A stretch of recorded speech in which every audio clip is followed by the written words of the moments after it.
That was beautiful.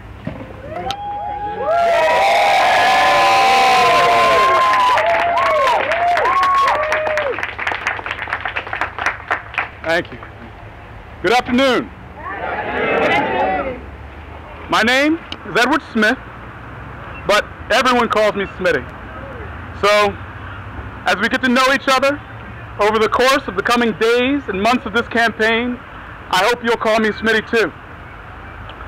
First, I'd like to thank all of you for coming out here today. Some from very far, and some from just a few feet away.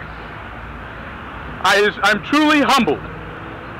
It is your energy and support that will drive me through this campaign. I would also like to thank Mr. Kerry Neal for letting us gather here today.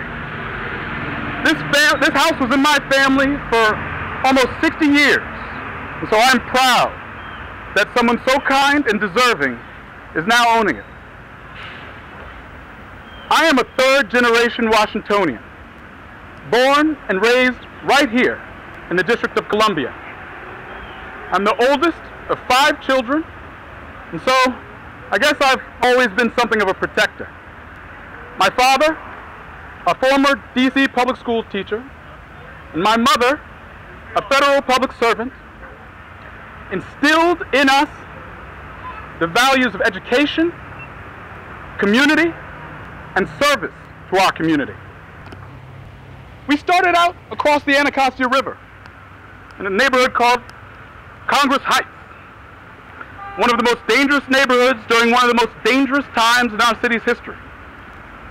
Hoping to give us a fighting chance, my parents moved us here to the safety of my grandparents' house. And while violence raged outside, inside, we had refuge.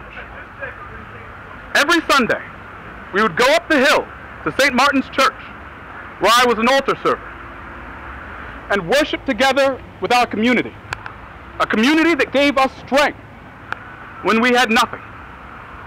And every Sunday, you will still find me there with my grandmother. As a child, I was fortunate enough to receive scholarships that allowed me to go to excellent schools. Schools that propelled me on to Brown University and Harvard Law School, and allowed me to have opportunities that many of my neighborhood playmates never had. But always, always, I was drawn back here to my home. My internal compass never wavers, and it always points here. I refined my craft at one of the best law firms in the city, but always felt left wanting something more. Let me tell you a story. At the age of 70, one of my favorite professors confided in me. And he told me that one of his greatest regrets was that despite all of his accomplishments, none of his works resulted in even a single child going to bed less hungry at night. And that stuck with me. And so, when the opportunity to work on the Obama campaign presented itself, I jumped at the opportunity to make a difference. I left my high-paying job and helped make history by helping to elect the first black president.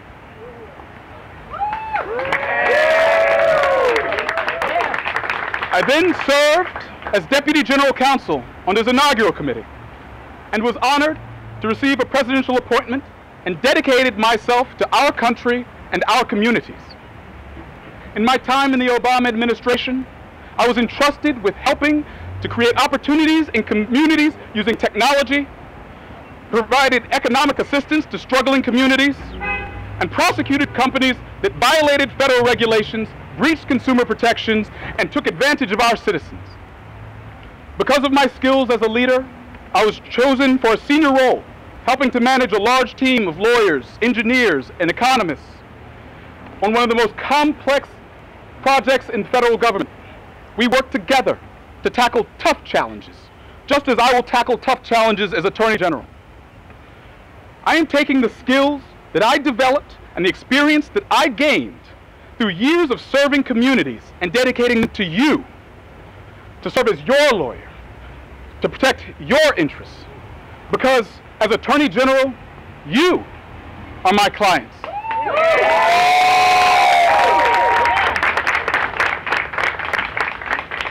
My connection to this city, where I am from, where my roots are deep, that connection, combined with my experience and commitment to public service, will make me the right choice for Attorney General. So, what will we do? First, I will work to reform juvenile justice in this city. You see, juvenile justice is not about punishment. It's about putting kids on the right track. So the Attorney General cannot just be a prosecutor. The Attorney General must work with other youth-serving institutions across the city to keep kids out of the juvenile system in the first place. I want to keep kids in the classroom, not in the courtroom.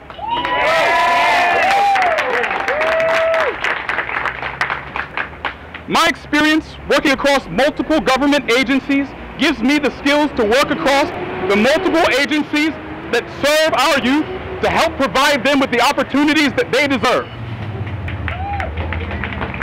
You see,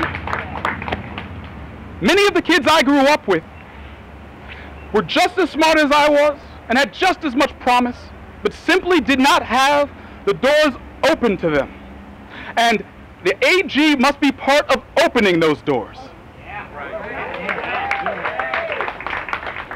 Second, during my time in government, I fought fiercely to help protect consumers, and as Attorney General, I will use the powers of my office to prevent companies from taking advantage of our citizens and punish those that do.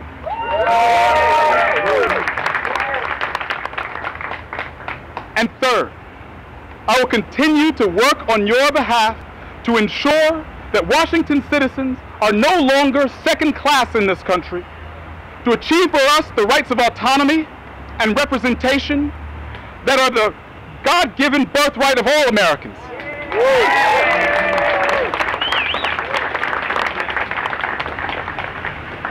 Without you, I am just a man with hope in his heart. But with you, I am a leader. It is because of you that we are here. It is because of you that we will win. And it is because of you that we will change this city.